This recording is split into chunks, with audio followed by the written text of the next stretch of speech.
Hey everyone, welcome to Shaman Sherman's. This is Shaman speaking, and today I am visiting the Museum of American Armor in Old Bethpage, New York. First up, we actually have a Tiger I replica built from a Soviet Cold War era T-55 tank, which had a similar weight, height, and width as the Tiger.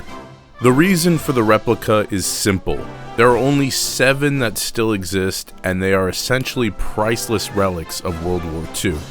The Tiger was shocking to see on the battlefield, but luckily it was prone to mechanical failure due to its massive weight strain on the engine and tracks. Armed with an 88mm cannon and 92 rounds of ammunition, it could make short work of any tank on the field. But I have some good news. The next tank is certainly not a replica, and is probably one of the most unique pieces in the museum's collection. Only 8 flamethrower Shermans exist today, and this is one of them. You can even see the vent cover modification right above where the whole machine gun used to be. The 75mm gun was replaced with the flamethrower, and the tank uses the upgraded E9 suspension. Hence why it is called the M42B 1E9. The M110 howitzer used an 8-inch or 203mm shell. It was replaced by the M270 MLRS, an advanced rocket system able to deliver large munitions more precisely and over a much greater distance. The M110 was used in Vietnam, but was also used by Iran against Iraq, because the weapons were delivered prior to the fall of the Shah. Originally developed for anti-air capabilities, the Duster was not needed for its intended role in Vietnam. However, it did see combat as an anti-infantry vehicle and would be operational for indirect fire. Its 40-meter shells were deemed too sensitive and would go off before fully penetrating brush or cover. Its high frame was good at resisting landmine explosions, unlike the Sheridan. Unfortunately, this light tank was deemed as extremely vulnerable, with high casualties to mines in Vietnam, as well as a tricky 2-stage 152mm round that was slow to fire and prone to being defective. If you notice the smoke launchers, it looks quite a bit like a Soviet-era tank, and later was used in war games for that role. Speaking of Soviets, this is a captured T-72M the Iraqis used during Operation Desert Storm. The tank was a good improvement from the T-64, featuring a laser rangefinder and more durable ceramic steel turret armor. However, the T-72M lacked this composite armor upgrade. NATO forces also captured this World War II Soviet-era scout car in the Korean War.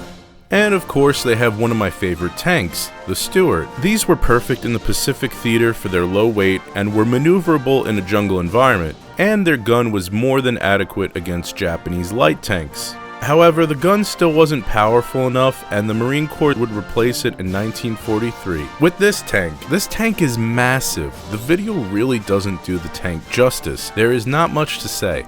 This tank was designed to be reliable and easy to fix, even if it was thousands of miles away from home. And its high explosive rounds were pivotal in supporting infantry advances. But what would the M4 be without its older brother, the M3? This tank was a stopgap measure in a time when America needed more powerful tanks, but had not fully developed a good turret for the 75mm gun, so they stuck it into the hull. And in a mountainous and hilly environment like the desert, this proved to be an issue with such a low gun. The good news is that the 75mm gun could engage beyond the ranges of the German Pak-38, but overall the tank was a temporary solution to the tank shortages the Allies had encountered in the Africa campaign. This little tank that could was unfortunately limited to roads since it was wheeled, but was quiet in comparison with other armed vehicles of the same size. It also performed a successful flank kill on a Tiger II, shooting it in the engine 3 times before speeding off. It is also iconic for tearing off the Nazi insignia at Mauthausen. One of those prisoners, Simon Wessenthal, would dedicate the rest of his life to catching Nazi war criminals. The museum also has 2 STUGs. The STUG was originally designated as mobile artillery, but became commonplace in an anti-tank role. It was the most common tank to manufacture, as it didn't need a turret. The driver would have to work closely in tandem with the gunner to move the cannon left or right. In the hands of a well-trained crew, it was a serious threat in ambush situations. And that's about it, everyone. Of course, these are some of my favorite pieces, but there's actually quite a lot at the museum I did not talk about today. So if you are interested, please visit the museum. Information is in the description below. Shaman out. Peace, guys. I hope you enjoyed. Thank you.